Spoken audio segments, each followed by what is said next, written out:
Hi, Wendy.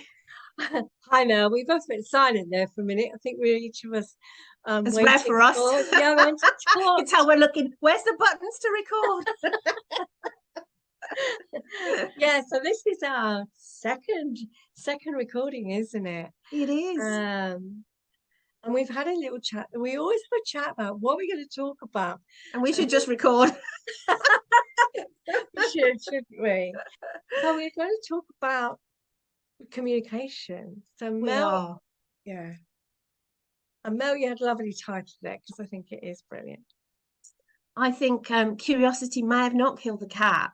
May have killed the cat, but it never killed a human. And I think in the conversations we're having, the need for curiosity to make new meaning of what's going on in these communications we're having, to stop thinking about, to have more conversations not about what we're doing, but actually how are we feeling and what's driving that. Brené Brown says emotions always have the wheel, and I think she's right. Um, what's driving this communication? Um, we talked last time about the three reasons couples fight.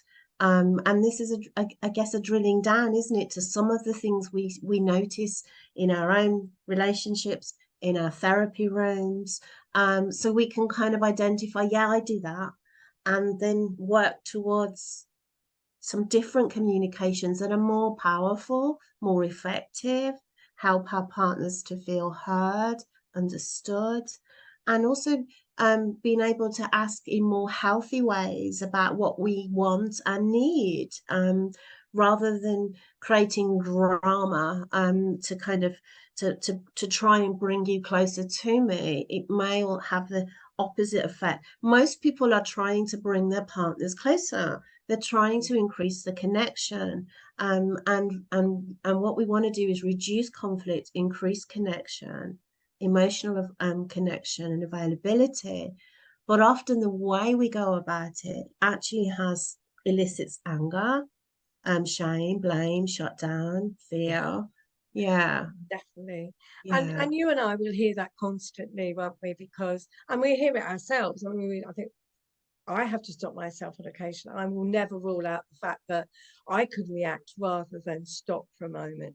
And it is that case where someone will make an assumption or they'll bite back. jumping to conclusions. Yeah. Yeah, Or yeah. they'll bite back. And the number of times, I do say to clients, well, hold on a minute.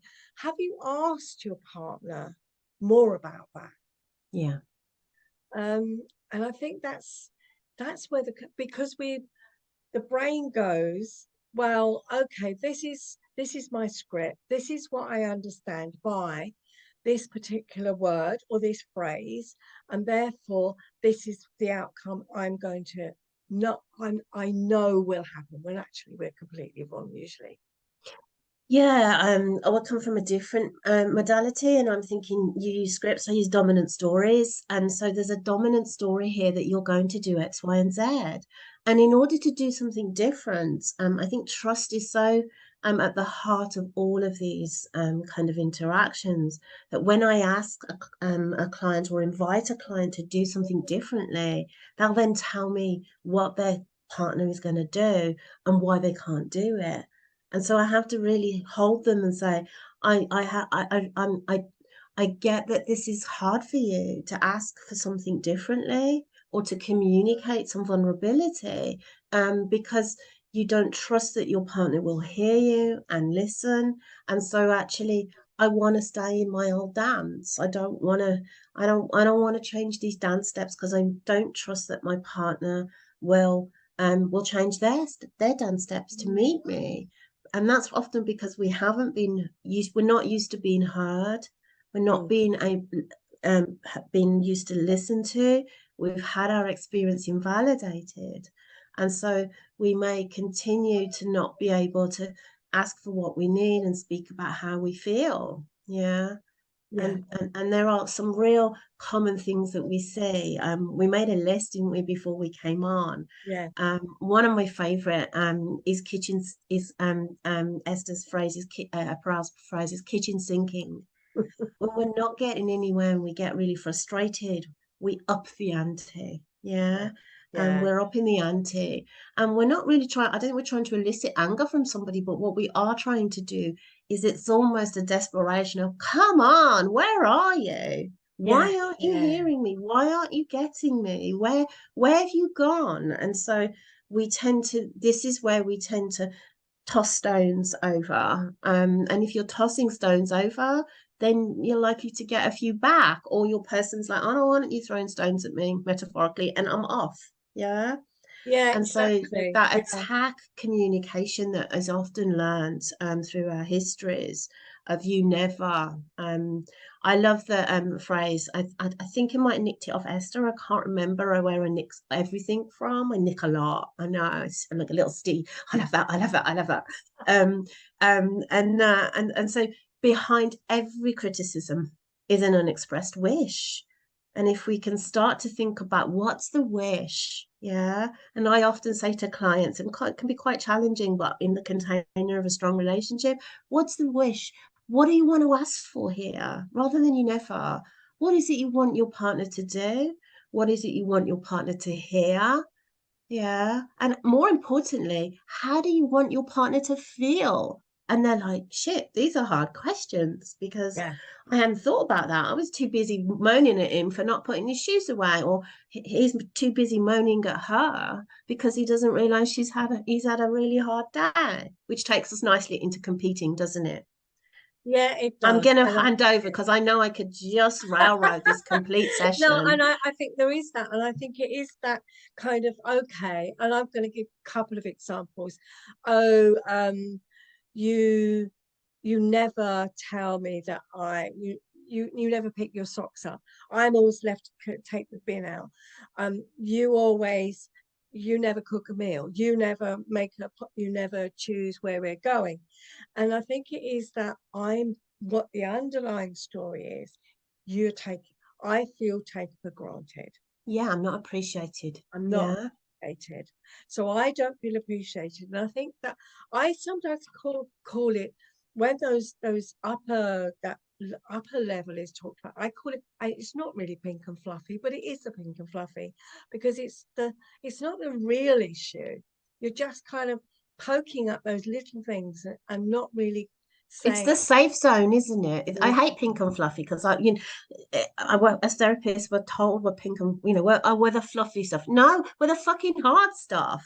The hard stuff, the really painful hard stuff, the conversations that we yeah. really struggle to have because it makes me vulnerable, makes me look like a bitch sometimes, and I don't want to feel like or do that when I ask for something. So we slip into people That's what I'm saying. pleasing You and just go into that top stuff. You just don't want to yeah, go that place yeah, it's the because hard it's too stuff. hard.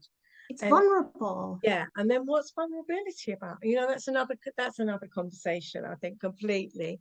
But we feel vulnerable and we don't want to feel vulnerable because that's a scary place to be in. And we're not taught we can have any needs, are we? No, oh no, no, that's oh gosh.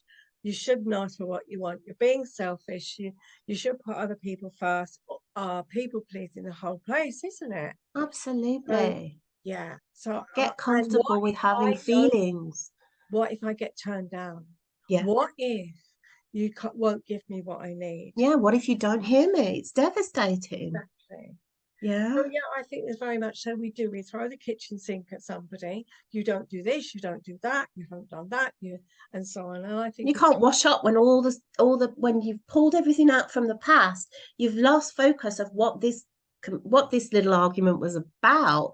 And so you've got to take those out of the sink and just stay with what we're talking about right now. yeah, Yeah. Yeah. exactly. Yeah. As you say, it's the doing stuff, not the emotions. And Yeah. it's and then you hold on a minute. What is really going on here? Yeah. And We I, can I think if we can get people to do that, if we can do it ourselves and go, oh, let's stop for a moment. What is really going on here? What am I yeah, that feeling? curiosity. Yeah, Yeah. curiosity. Yeah. I Or have some even lovely questions. asking our partner, tell me more about that, Yeah. rather than making assumptions. Yeah. To sit right back, which is hard. Sit on your hands, bite your tongue, and wait for them to finish. And then there's some really, really probing questions that change the dynamic of the conversation. You talked earlier about kind of reacting. There's a difference between reacting and responding. Yeah. And it's a slowing down of the communication. And when we're hot-headed from trauma, when we got our survival brain is on, we're operating from a much lower kind of survival brain, which we call meerkat brain, don't we, Wendy? Jane Evans's work. That yeah, you're not curious about what's going on. It's that ability to have these pause, and it takes time to be able to start to unpick what's happening here. With couples, I'm more interested in how they're fighting than what they're necessarily fighting about, how they're feeling, having a language for it. So there's things we can ask, like, how can I help? Yeah, which introduces us into that not rescuing all the time. We've got, I'm just going to run through them because it's bugging me. So we've got competing, my stuff is bigger than your stuff. We've got rescuing, have you tried, have you should, which misses that person completely. The yes but no but that you talked about, yeah. Which can leave us feeling patronized. And if you don't get me, I feel angry, or I just don't want to bother with you. Um, we've got the confirmation bias. When I get something, when you do something wrong, you're a shit person. But when I don't manage something, I don't own that, and I'm just like, well, it's because you made me, or because you did something. So you're projecting and blaming the other person, than owning that I didn't manage this very well in this moment. I kicked off. Maybe I felt ashamed. This is the vulnerability, isn't it? That ability to be vulnerable and say, what I heard was, I always remember doing emails and being quite stressed, and one of my partners coming in and saying, what's for tea? And rather than kind of be generous with my assumptions of that question, I was like, make your own fucking tea. And then realizing, catching myself and thinking, oh, I'm sorry, I'm stressed. You asked what's, because I'm updating quite quickly, I'm able to realize what I've done very quickly and say to him, and he's like, I just wanted to know if you wanted me to start making what we're having so I could maybe start dinner. But I'd gone to that in the stress moment, I'd gone to that place where I'm like, you expecting me to cook tea? Why don't my feminist little me kicked in with like, since when have I got to make your dinner? And because I'm so used to being criticized in history, I've gone straight to that place. So we can have those jumping to conclusions, not hearing what the other person is said, but making our own meaning of it. Yeah, and there's so much of that shorthand goes on in relationships, I like the whether word it's with a shorthand. partner, whether it's with your kids, whether it's with, well, you won't do it with your close friends, you might do it with a parent or a sibling, but it will be somebody who is much closer, because you wouldn't talk to your best friend like that. You wouldn't do it I've like worked really hard in my relationships to be respectful in my communications. I'm not saying I've always got it right, and particularly when stuff's happened that has been massively triggering. yeah, But I think you're right. Often family members are the people that some people will be, because you feel the safest with them, you yeah, behave the worst. yeah. Yeah, I always remember working with a lady, and I said to her, do you ever feel like you appreciate enough, or you say thank you, or how much, instead of criticizing all the time, have you let your partner know what they do well, what you like, what you Mm. appreciate? And she said, why do I need to say thank you? It's family. And my heart just sunk. That was, oh my gosh, yeah, oh my But then, gosh. but again, it's that generational thing, what we've learned, and if we I think it was generational. I think it was also cultural. I think it yeah, was also generation culture, there's a cultural. lot comes Yeah, into it, but it yeah, isn't. If we stop and think, but the problem is that if we see that around us, then why would we need to say thank you? yeah, It's not, but we do need to. We yeah. do need to. But I think we're in such a crazy, frenetic world that one, the shorthand comes in so often. We don't, we either don't listen to every word, or we haven't got the time, or we assume the other person should know. Um, and that's another one, isn't it? Well, how can we read somebody else's mind or expect them to read ours? So I think we just get so busy and so frenetic that a lot of stuff gets lost, and that's where we clash. I think you're right. If we can check in more with our partners, if we can increase the communication daily, then a lot of these arguments go down. So if you make something explicit rather than just expecting it to happen and expecting this partner to mind read, we would get on a lot better. So for instance, if you're going out and you want your partner to do the washing up while you're out, then say so. Could you please, make it explicit? I would really appreciate it. We ask nicely. I would really appreciate it. I like the word invitations to join, or invite somebody to help you. It would really appreciate it while I'm out if you would wash up for me or empty the bin. Yeah. And people often then go into, yeah, but I've done that. And but Yeah. yeah, but they don't listen, they don't do it.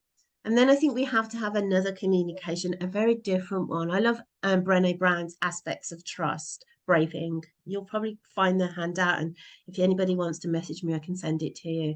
If anybody's listening, sometimes I think no one's going to listen to this, and I'm thinking, oh shit, what if like 30 people ask for the handout? I'm like, yeah, let's just park that and carry on. So Brené's braving trust aspects of trust is reliability and accountability, and boundaries. I'm not going to go through them all right now, but so this is a reliability issue that we're talking about. This is a trust issue.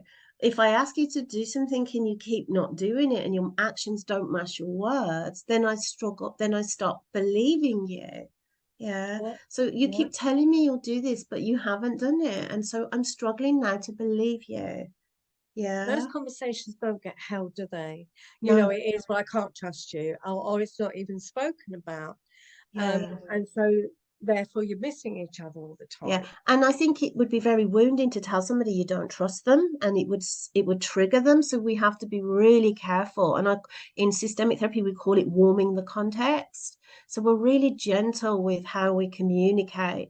And so if you're going to have a conversation about somebody's lack of reliability, you're going to have to be really gentle. And you don't say, I don't trust you, because somebody says, well, you don't trust me with anything, but there's I don't trust you to bring the milk home, or I don't trust you because you keep telling me that you'll empty the dishwasher. So Yeah, and I it's think not that that's it. Yeah, I might still trust you with my life. I might still trust you with lots of things, but with this little bit, yeah, not everything, just this little bit right now. Because to say I don't trust you, well, that could, that's going to blow things up into, stay small, what we're talking about. Yeah. Yeah. you know what I'm going to add in here is owning our feelings, because Yeah. as soon as I say you, that will trigger the other person. It's You, as I if don't anything trust you you. start with you is going to be an attack. Yeah. I So language. I start, I feel, I. I don't feel comfortable. I don't Yeah. feel happy. I feel anxious. I feel worried. I Yeah. think it is because when we do that, it softens it. Because as soon as you get that pointy finger out, whether you actually use the finger and point at someone, which I find is really, that really annoys the hell out of me, or Mm, whether you use it, just use the words. yeah. You never, I you think never. you're right. You're allowed to own how you feel. I feel anxious. I feel scared. I don't feel I've got enough information here. Once we start owning what we feel and what we need and start to dig down a little bit, the communication starts to change. Yeah, I also think if you kind of when we start with the you never, you never, you never.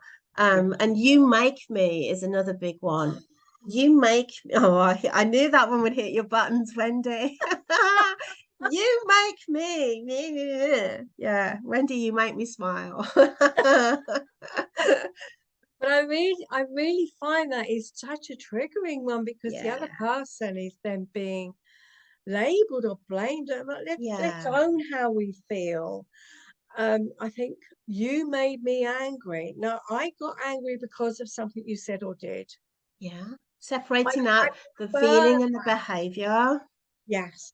If you Yeah. say, you or you label somebody with you're a bully or you're an angry Name person, calling, but massively you're unhelpful. labeling the person, you're not Yeah. labeling their behavior. And I can't remember where I read it from a long time ago, and it hit me and it went, yeah, if I label the person as a bully, they've got no way of changing. If I tell them that some of their behavior is bullying, Yeah. then that means that they have the ability to change that particular behavior. Yeah. It's not telling the person they are, that's all they are. The minute you start name calling, you've lost control, you've lost the conversation. It's become really unhelpful. It's not really worth continuing right now because you're attacking. You're not able to remain curious. You're not able to be open to hearing. I had a real tug with a client not that long back, and she was like, he keeps switching his phone off. He's not supposed to switch his phone off. And then he switches it back on again. And I actually said to her, he's allowed to. And she didn't like it very much. And then I had to point out the self entitlement. You have a self entitlement that this person is going to stick around, that this person should just take whatever you throw at them, that this person isn't allowed to put boundaries in because the way you speak to them isn't kind or respectful. And Mm. so I had to, it was a real tugging, and she was like, oh, I said, you're not, and I was like, you're not going to like this conversation. You have a real sense of entitlement that because this is your partner, because this person has signed up to be with you, that actually that they have to put up with whatever you want to toss at them, and they don't. They can absolutely say, no, I don't want to talk to you in this moment. No, I don't want to be shouted at. I don't feel safe enough to have this conversation. But what that happens, then it triggers into attachment stuff. The panic that I think we might have spoke about this in the last, because it will keep coming up. The panic that he's leaving.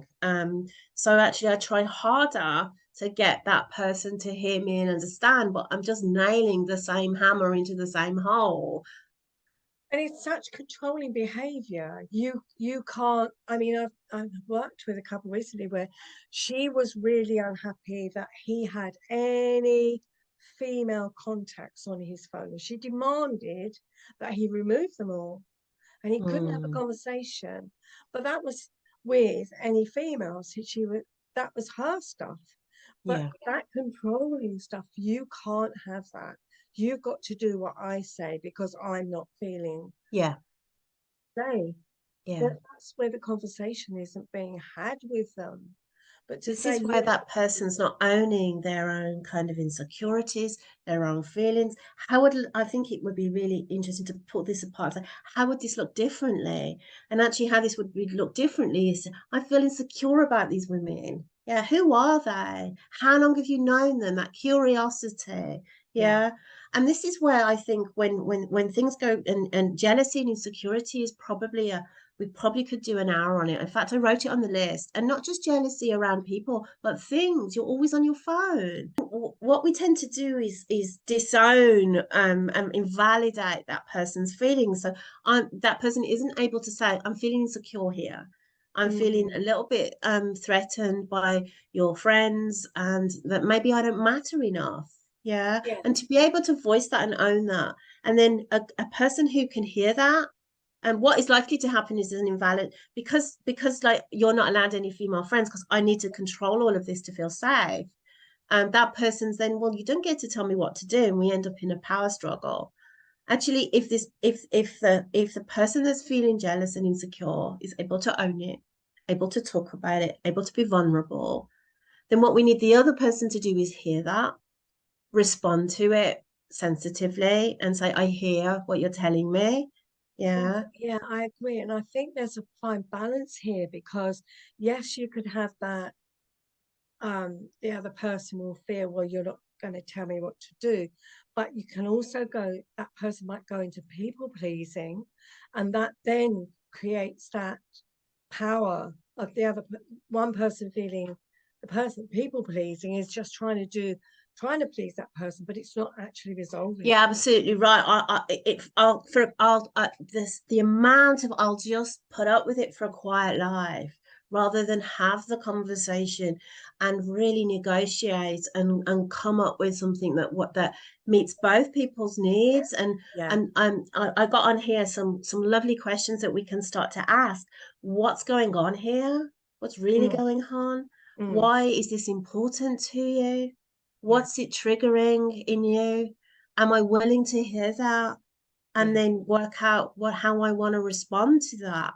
And And then then if how we, I much? think we all, sorry, can Mm, I'm lose it if I don't say it. yeah.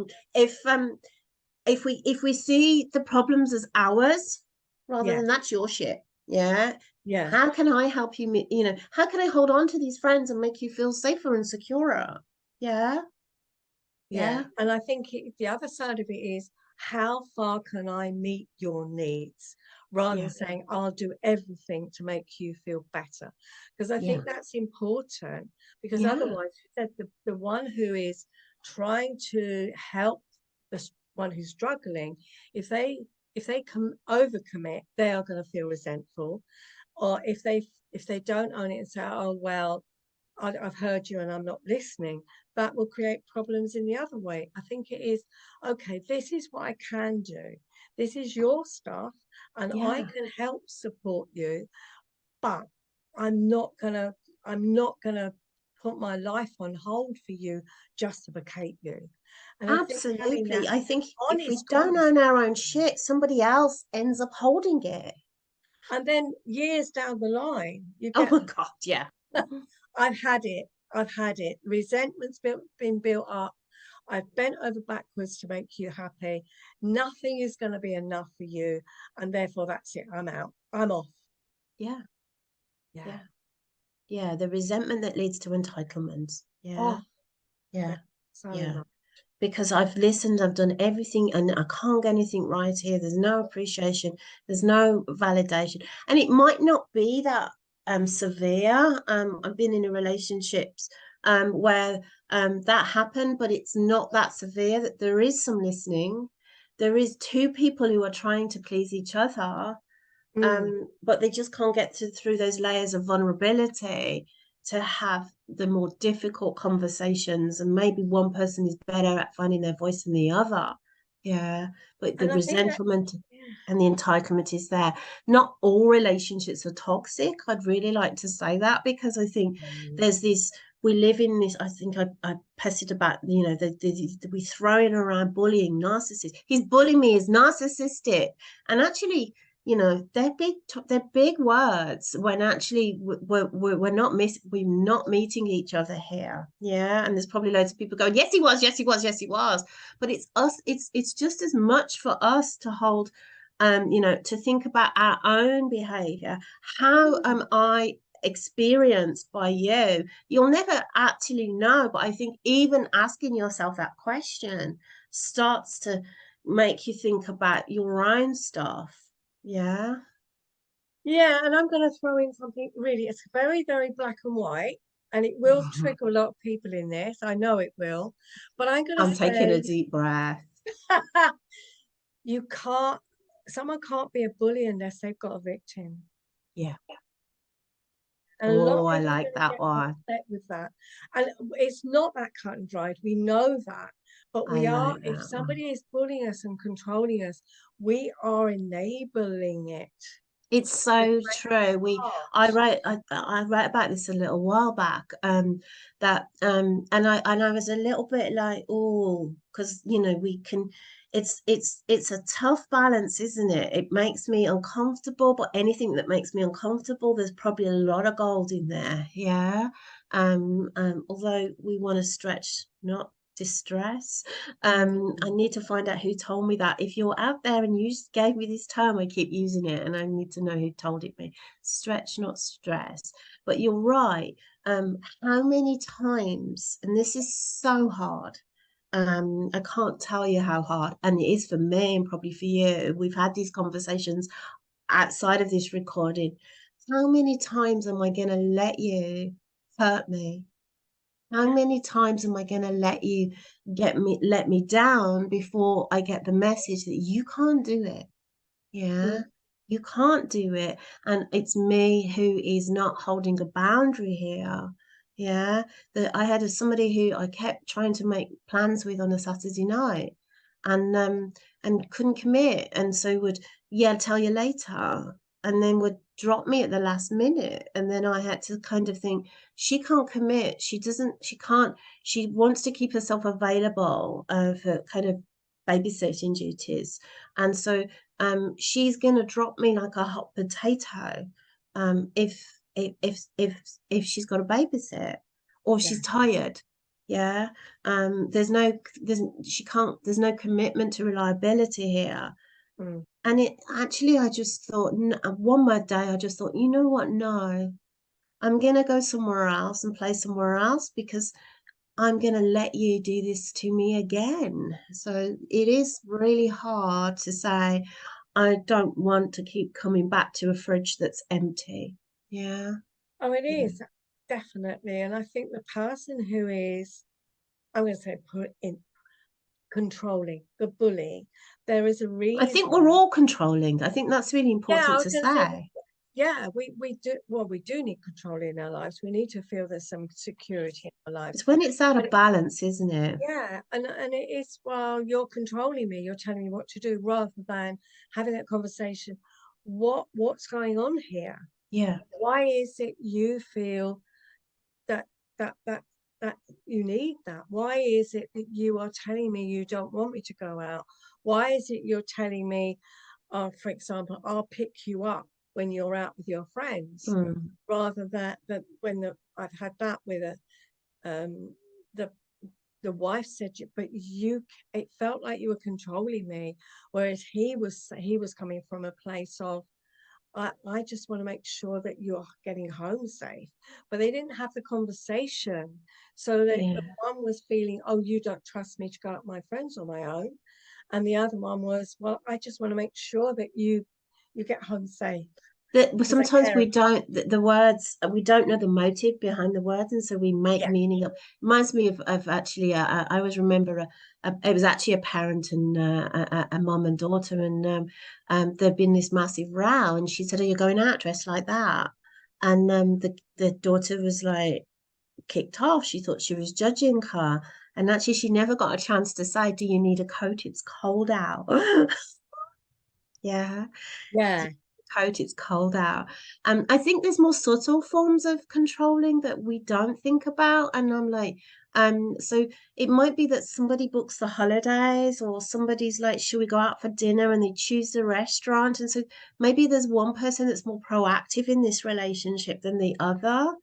And actually, because the other person isn't choosing the restaurant or the holidays, there's maybe secretly they have some wants or needs and they're not owning or communicating them. And so what happens here is I'm busy thinking that everything's okay, but actually it's not. And actually, this person may not want to do that, and they've not said, I don't want to do that, or they've just gone along with it. So that kind of people pleasing again. And so what happens is that this person is then saying the other person is controlling when actually they're just bumbling along, not knowing that actually my deciding stuff is irritating you because you have some uncommunicatable wants and needs that I don't know that you don't want to go here and that you would rather mm, go there.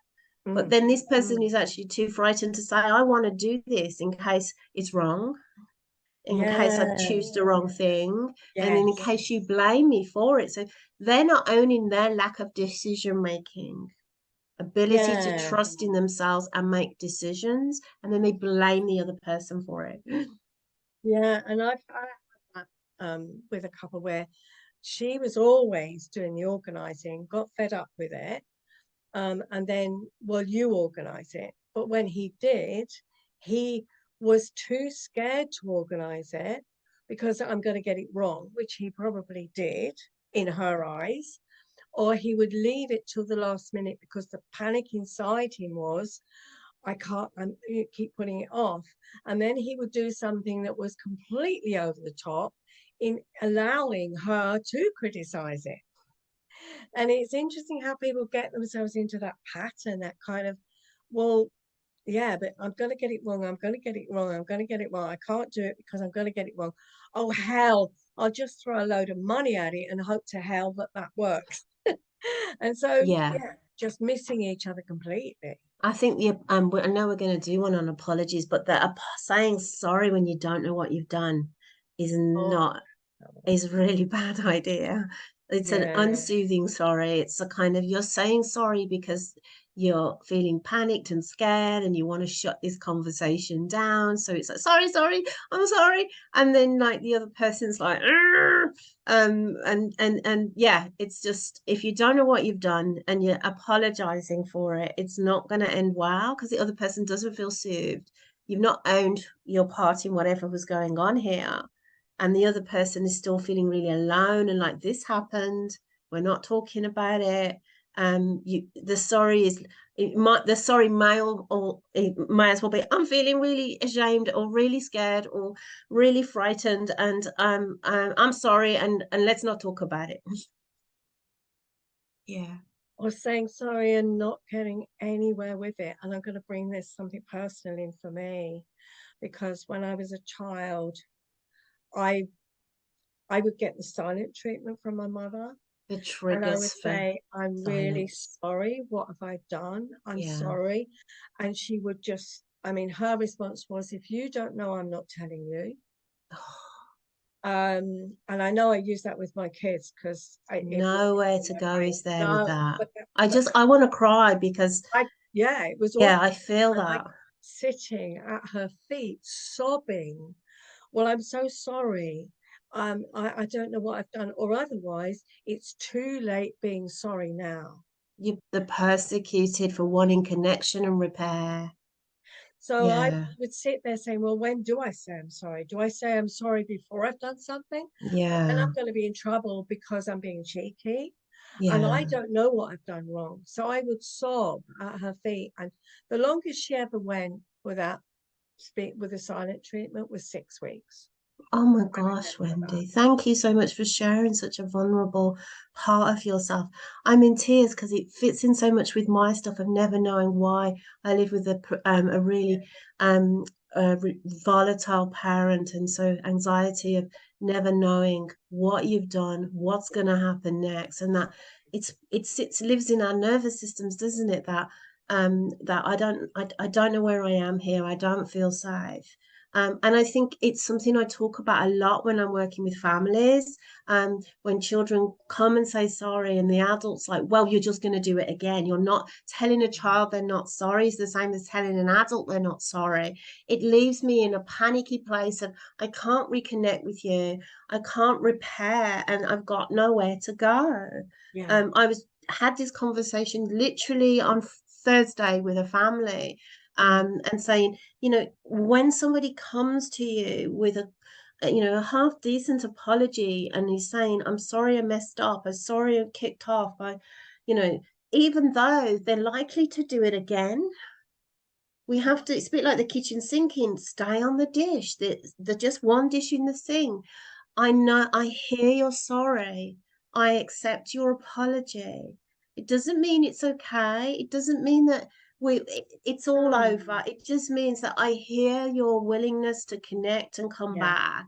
And I can hear that and say, I accept your apology. Thank you. And then I say to the parent or the partner that's being apologized to, know that they're going to do it again, because actually change takes time, but hear their willingness to say. And if somebody can say, I'm sorry, and I'm trying to work on this, I'm doing my that's all we best. can actually offer. I ask people not to ever say, I won't do it again, because it's just not a promise you can keep right now. So you can say, I realize this has caused damage.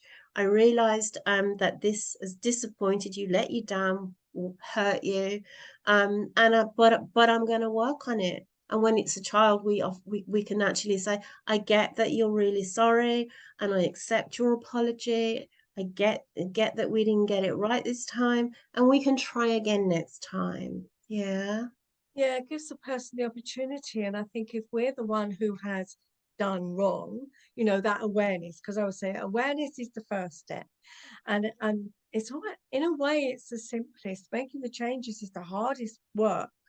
I think awareness is the hard bit too, because I think we live in a world where we're taught be kind, be compassionate, be nice, and actually kind to people who are mean to you.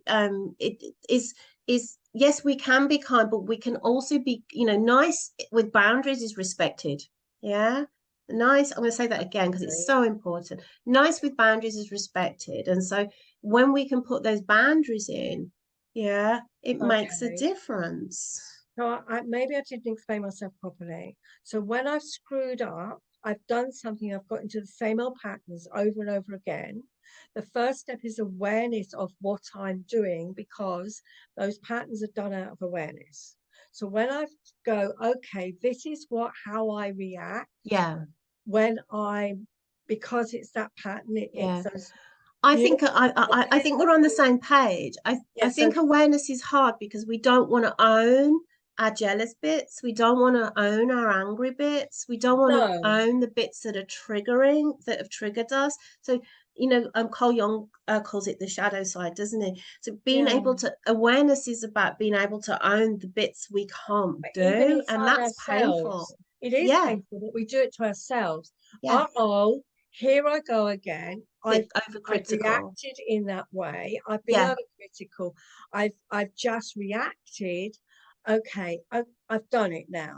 But I yeah. think the next step is because it is big steps, saying, uh-oh, I've done that, I'm doing it again, I've done it again, and then going, now this is my pattern, this is You what I get need to stuck work in a on. loop. Yeah. And You I get think that's stuck in why a I'm saying it's distressing hard loop. because the change takes so much longer. Yeah. I That's what I think. recognize a distressing loop. I'm living with PTSD. I think anybody who's known me on LinkedIn will know that I've got some recent trauma going on, and so my brain is firing much quicker than I can manage. And Yeah. it's got a lot better. But so when you're triggered and you don't behave well and you get it wrong and you attack someone else, that shame that you then have of not getting it right is distressing, and then it Yeah. may lead you then to try and put it right and make things worse, and then you're like, oh fuck, I've got, and then I've made it even worse. And so to be able to, I think what we're talking about beyond awareness is that self-compassion, that we're Yeah, human. yeah, I Yeah, think that that's in the compassion that mix. we're human. I kicked off. I didn't look after you in this moment. And actually, because I care about you and I've distressed you, it's distressing me too. And now I kind of like, I want to come back and say I'm sorry really quickly. And I want to explain to you all of why I've been triggered, and actually what, and but actually the other person's like, whoa, back off, Yeah, and yeah. not having time to I think it is. process Yeah. anything. I think Yeah. it's taking time, isn't it? Okay, I Yeah. realize that I've screwed up. Okay, now I need to just take some time out and wait until the whole situation is in a more calm place. Yeah. And then, if it is appropriate, if it feels right, it is, I screwed up there and I'm sorry. Yeah. And the ability to wait for the other person. This is the bit that you didn't get as a little person, and so many people don't get, being believed that we're sorry, being Yeah, believed that we were doing our best. Not being believed is not being hurt. There are like, we'll do a session on anger, all the triggers for anger, but not being believed is a massive one because I've nowhere to go. I can't defend, I can't prove my innocence, and so I'm stuck. The not being heard, feeling like you don't matter, that are all triggers for us to go up into our survival brain. I Yeah. think you're that. Well, I know I can think. Looking back, it was. I'm sorry that I'm existing. I'm Oh my sorry that God, I that think to shame. exist. I'm That is sorry. just pure utter Yeah, shame, isn't it? you can imagine Shame that's is so massive, isn't painful. it? It's Well, better I'm that I sorry. don't exist. Yeah, yeah. Yeah. So Yeah. I think there was a lot around that. I just wanted to bring that, and not because I'm feeling sorry for myself, but just noticing it was just that, well, I shouldn't be here. I shouldn't be existing, because No, then you're not feeling you're not sorry gonna be yourself. You're annoyed. bringing your utterly shamed self that is like, I can't get this enough. That is actually too painful. I would rather not be here. And how many of us feel a nuisance too much? The paradox of the humans who haven't had enough care, and it's probably most of us, is that I am too much and I am not enough at the Mm, same time. Yeah. yeah, Yeah. And we've had lots of conversation. And you know when I'm doing it, because I'll be bubbling away all passionately, like jabbering away. And I feel like I talk quite fast when I'm passionate, but I'm thinking, oh my God, and my critical brain is going, oh my God, I must sound so manic. And yeah, then because yeah, I have those inbuilt from childhood, shut up, nobody wants to hear from you, stop attention seeking, those really shaming words. As I'm like in a conversation with you, I find myself and I'm babbling away about whatever's going on, or talking. I'm not babbling, I'm talking. um there's this little part of me that pulls right back, and then I stop the conversation, don't I, and I just go, and what about you? And you know that my you know me well enough that you know that my you're over, you know, that stop attention seeking has kicked in, and that my too much monitor has switched on. Yeah. Yeah. yeah. It That's what happens to us, and it's Yeah. interesting that, sharing that. Yeah, It's this stuff that happened to us through childhood is playing out in the now of our relationships, and we don't draw a line in the sand of it, and we're recovered, and it doesn't bother us. The past, the present, and the future, they keep looping. Boscolo's reflective loop of time. I love it. Yeah, and the weaving in and out, and as we make new meaning of the past, it changes our now and it unlocks futures, doesn't it? Yeah, absolutely. And I think that's what's so amazing. It is that just working on ourselves, it really does help so much. Acknowledging that actually we can unlock that future by just going through those processes, that this is what happened to me in the past, this is how it's playing out in the present. But with that knowledge, and with yes, an awful lot of work, that's why I say it's such hard just to change those neural Yeah. pathways, that there is an opportunity that we can become better people, we can become, have a better future. And I'm going to really say now that, when I was younger, I heard something the other day, and I just thought this is really, really, it really fits with me. When I was trying to figure out where I fitted in the world and my tribes, I tried on a lot of different coats. Yeah. And I know that many of those coats I tried on were just awful. No, I I think when we're really, desperate and hungry, we don't shop well. no, I didn't shop well, and I was behaving in a way that I can look back and feel Mm. really embarrassed about. But I know that I was trying to find the right coat. Yeah. And I don't like a lot of my behavior when I was younger. Oh, I Wendy, was in a place, I was just trying to fit. I didn't know who I was. But I'm I only, think we can invite compassion in for our younger selves, can't we? That actually yeah, what we're doing to survive, we're doing what we can to survive, and we're yeah, looking at it at a lens much later on with more wisdom, more experience under our belt. It's so common for people to judge, I was a shit child or I was a naughty child. I don't believe in naughty children. And I just believe that we're all doing our best to yeah. survive. And since going through so much trauma recently, I've revised my thermometer massively. So it's Mm, messy. It's, at some of the worst times, I actually deliberately drank half a bottle of vodka and took a load of antihistamines because I hadn't slept for 5 days. And so I absolutely get that our coping is messy.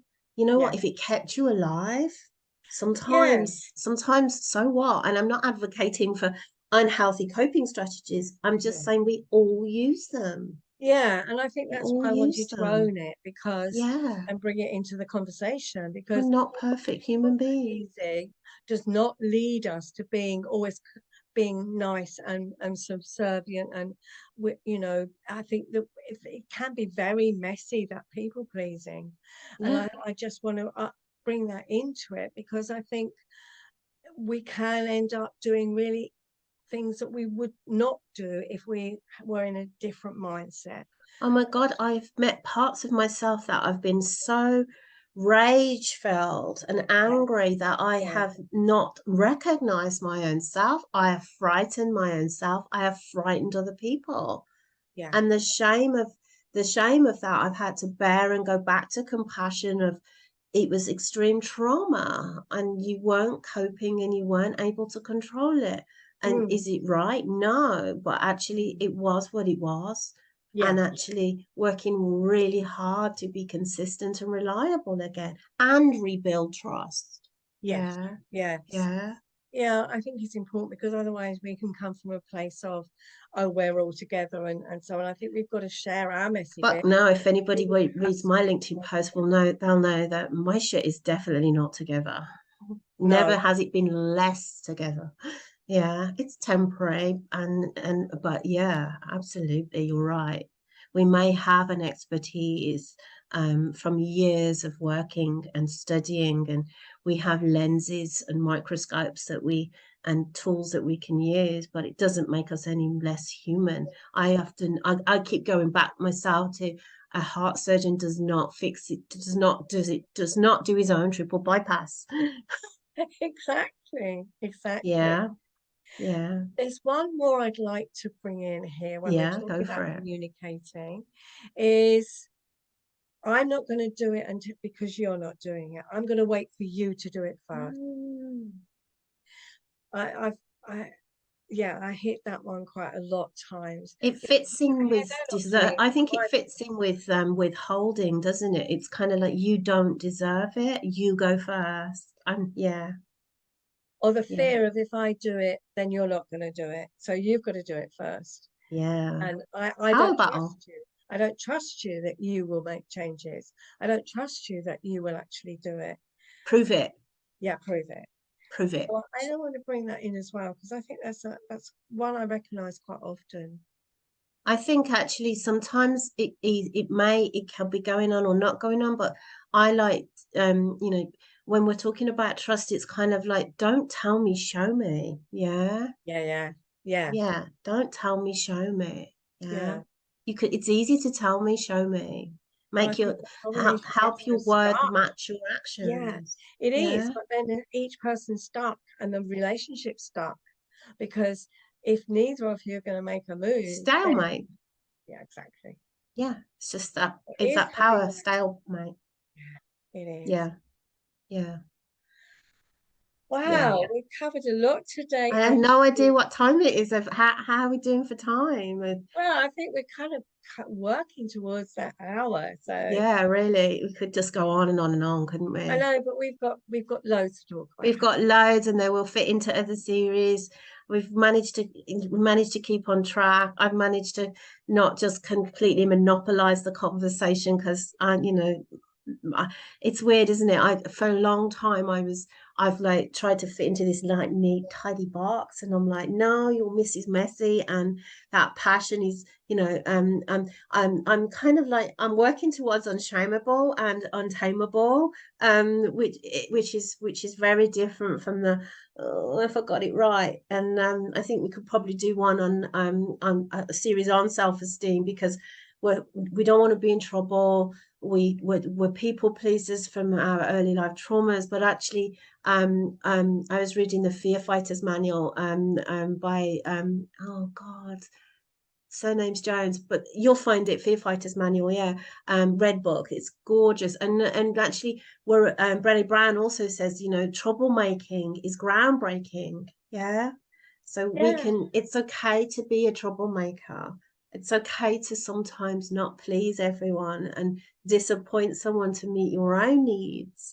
It's hard, but sometimes you have to do that. And that's where we can get into these power battles, can't we? Is my need and your need, and actually how do we navigate the two? Yeah, yeah, So yeah. hopefully people have got some under a bit more understanding. Maybe we've offered them a few insights. Is that oh yeah, I do that, or maybe a different way. And I think it is. I would say be curious, be a detective, be your own detective, and be a detective in your relationship instead of assuming. I think too often it's that assumption. Oh well, he said, okay, and did you ask any more about that? No. So you haven't really found out what's underneath that. No, tell You me you're thinking, don't. you're working out. Yeah. How Yeah, did yeah, you that's get to it. this? Yeah, if It's it's a working maths out. problem, how show me you're working out. Yeah, how did Yeah, you get to here? Tell me more about how you got to this place. Yeah. yeah, yeah, It's that is such an illuminating question because you kind of think I'm doing my best here, I'm looking after that person, this person thinks, well, I'm doing my best to look after you. We're coming from two so different frame of references. If you help me understand how you made this decision or you came to here, it's so illuminating. Yeah. I love that. I love that. I'm going to take that one away. What, Definitely. show me Show you're me your working workings out. out. Yeah. Yeah, Yeah, I don't normally use that question, but that's what I'm getting at. Help me understand how you came to this way of thinking. yeah. Yeah. Or What's what's informing behind it? your Yeah, your exactly. hypotheses? Yeah. Yeah. Yeah. Yeah. Okay, I so just want to thank you yeah. for sharing some of your own life with us, Wendy, as we deepen the conversations around relationships. I'm aware our relationship is deepening too, so we're getting to know each other. And Mm. it's a real pleasure to explore relationships with you. And something I've never done, I could fill up quite now. My trust issues around collaborating with other people means that I'm very much a bit of a lone soldier because I'm a maverick and I like to do it my way. So it's interesting to find somebody that I work with quite easily. Yeah, yeah, Thank you for that. That means a lot too, because I'm a yeah. bit of a lone maverick. I'm not so much. I'm nowhere near a maverick as you are. I'm learning. I'm learning. I'm It catching up can a get you bit. into trouble too, but yeah, I'm still But the other here. side of it is having that ability to collaborate and um, feel that, yeah, that I'm coming from a different place. I'm trying to think where it's that sense of, yeah, not being let down, being heard. There's so All many the different things. aspects of trust, reliability, accountability, boundaries, saying what we can and can't do. Yeah. So Yeah, I think there's a lot in there that yeah, for both of us. But I think yeah. maybe that will help others, just being able to see that we're not perfect and that we're still learning about ourselves as I well. don't think there's anything more, I don't know, comforting for me than hearing other people say, this shit's hard. Absolutely. Yeah. Yeah, Oh yeah, absolutely. I yeah. don't I think application is We is live in the a world, transfer. don't we, of simplification, that it's easy, 10 steps, every bloody Facebook post I Oh, see is why you're doing it wrong, 4 steps to heartbreak and repair, and 3 steps to this, when actually it's 1,000 fucking messy, painful ones. definitely. So let's say our goodbyes now. And Thanks for listening, everyone. yeah, And thank you thank you, very much for Wendy. listening. Thank you.